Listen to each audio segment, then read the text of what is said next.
અંકલેશ્વર નિલેશ ચોકડી service road running dumper ટ્રકનું hydraulic trolley ઊંચું થઈ બ્રિજ જોડે ભટકાયું હતું.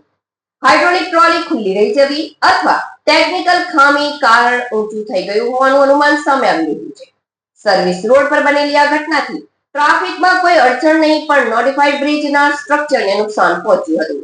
2 દિવસ પહેલા પણ ટ્રેલર ફસાઈ ગયું હતું. અંકલેશ્વરમાંથી પસાર થતા નેશનલ હાઈવે નંબર 48 પર આવેલા નિલેશ ચોકડી બ્રિજ પુનઃ વાહન ભટકાવાની ઘટના સામે આવી છે.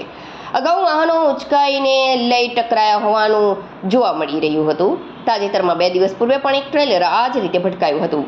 આ વચ્ચે વહેલી સવારે એક હાઈવા ડમ્પર ટ્રક ચાલક સર્વિસ રોડ પરથી પસાર થઈ રહ્યો હતો. તે દરમિયાન અચાનક જ પાછળ રહેલા હાઇડ્રોલિક ટ્રોલી ઊંચી થઈ ગઈ હતી અને જે બ્રિજના સ્ટ્રક્ચર જોડે ભટકાઈ જતા ટ્રક આગળથી આખી ઊંચી થઈ ત્યાં જ લટકી પડી હતી. આ ઘટનાને લઈ લોકો દોડી આવ્યા હતા અને ચાલકને ભારે જહેમતે નીચે ઉતાર્યો હતો. તેમજ 2 ક્રેનની મદદથી ડમ્પર બ્રિજ નીચે ઉતારી લેવામાં આવ્યું હતું.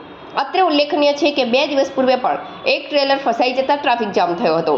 આ વચ્ચે નેશનલ હાઈવે પર બનેલો આ બ્રિજ નોટિફાઈડ વિભાગના અંડરમાં આવતો હોવાથી આ બ્રિજને નુકસાન થતા નેશનલ હાઈવે ઓથોરિટી દ્વારા નોટિફાઈડ વિભાગને પત્ર લખી બ્રિજની હાઈટ ઊંચી કરવા માટે તાકીદ કરી રહ્યા છે. ત્યારે વારંવાર બ્રિજ જોડે વાહનો ટકરાવાની બની રહેલી ઘટનાઓ જોતા બ્રિજ વાહન ચાલકો માટે આગામી દિવસોમાં જોખમી બને